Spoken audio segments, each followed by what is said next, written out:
국내도 이제 갑자기 이제 중소기업 같은 경우엔 그 사람이 나가면 네.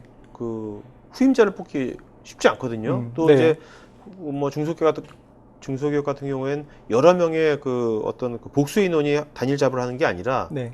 한 사람이 여러 가지 일을 하기도 하잖아요. 그렇죠. 그러면 해외 같은 경우엔 특히 공석이 생기면 네. 굉장히 그게 중요할 것 같은데 후임자를 뽑고 하는 것들이. 네. 네. 뭐 요즘에는 글로벌 비즈니스를 하는 기업들이 중소기업들도 많아졌지만 대기업의 경우에도 네. 네, 말씀하신 것처럼 국내에서와는 다르게 해외에서 좋은 인재를 뽑는데 많은 어려움들이 있습니다. 네네. 국내와 해외 어. 같은 기업이라도 네임밸류가 다르기 때문인데요. 네.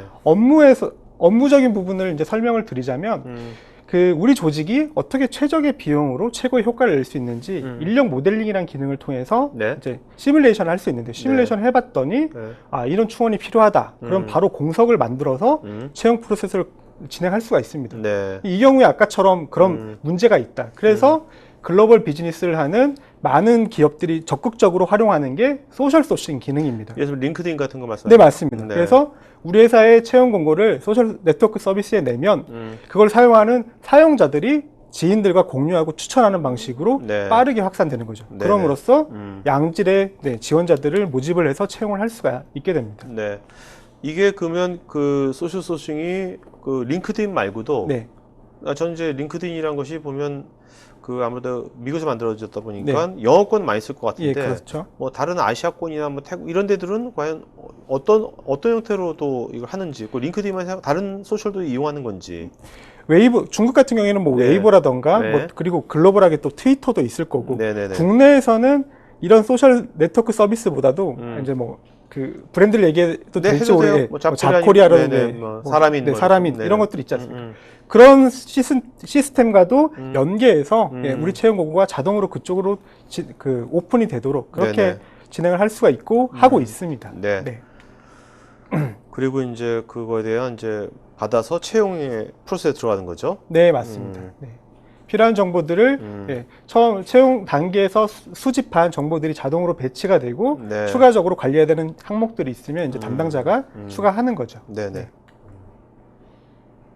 그다음에 이제 온보드가 되는 예, 거죠. 뭐 온보드는 요즘에 많이 강조가 되는 부분이죠. 기존에는 사람들이 들어와서 도제식으로, 그러니까 네. 사수 부사수식으로 해서 조직에 적응하기 위해서 이렇게 코칭을 했다 그러면 이제는 온보딩 기능이라는 새로운 신규 입사자가 조직에 빨리 적응할 수 있도록 네. 온보딩 활동을 해서 내가 들어와서 어디에서 어떤 정보들을 볼 수 있고, 그리고 내가 뭐 어떤 서류를 제출해야 되고 어떤 교육을 받아야 되는지 그런 것들을 온보딩 기능에서 제공을 하고 있습니다. 네.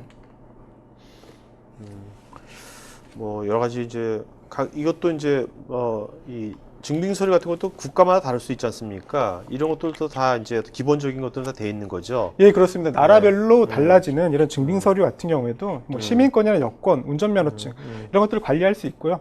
추가적으로 인도의 경우에는 네. 비자가 비즈니스 비자하고 인플로이먼트 비자 이렇게 구분돼서 관리가 되는데 그 외에도 저희가 기본 제공하는 기능 외에도 추가적으로 우리 회사에는 이런 것들을 관리하겠다. 그러면 이제 바로바로 추가를 해서 운영하실 수가 있습니다. 네. 장애 관리 같은 거는 이런 것을 굉장히 중요시 여기는 나라들도 있나 보죠. 예, 장애는 뭐 저희도 우리나라에서도 기본적으로 수집하는 정보들인데요. 다른 나라에서도 뭐 독일이라던가 인도 다양한 국가에서 장애 정보들을 수집을 하고 있습니다. 그리고 나라별로 수집하는 정보들도 조금 다르고요. 뭐 장애 네네. 등급이라던가 그 장애 뭐 자격이라던가 아니면 장애 등급별로 보상이 달라진다던가 그런 식으로 운영이 되고 있습니다. 네. 네. 이건 뭡니까? 고용관계 상세라는 건? 아, 예, 어떤 뭐 거죠? 고용 정보도 당연히 네. 뭐 나라별로 다른 부분들이 있는데요. 네. 퇴직 관련돼서도 직원이 퇴직하기 전에 사전 알림 기간을 얼마로 줘야 된다. 이런 것도 나라별로 네네. 다른 부분이고요. 직원이 나갈 때 나중에 재고용을 할지 이런 정보들도 관리를 하고 뭐 예를 들면 브라질 같은 경우에는 직원이 언제 퇴직을 하든 무조건 그 크리스마스 보너스를 줘야 됩니다. 네, 이런 항목들을 1월달 퇴직해도? 예, 그렇습니다. 이야, 재밌다.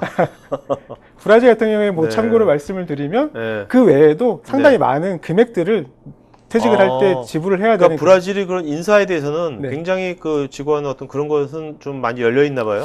상대적으로 연봉 수준 자체는 아. 국내와 비교해서 높진 않은데 네. 네, 그런 부가적인 아. 네, 그런 것들이 많이 역시 있습니다. 거기 그 사람들은 약간 뭐 카니발도 하고 약간 브라질스럽네요. 말씀 들어보니까 감성적인 거. 네? 네. 실제로는 뭐 네트로 따지면 똑같을 때 어떻게 보면 줄어들 수 있겠지만 그런 기분이잖아요, 기분. 예, 그죠? 뭐 약간 네. 조선모사가 될 수도 있을 네네. 것 같은데요. 예, 어찌됐든 조금씩 더 주는 그런 네네. 것들이 예, 많이 있습니다.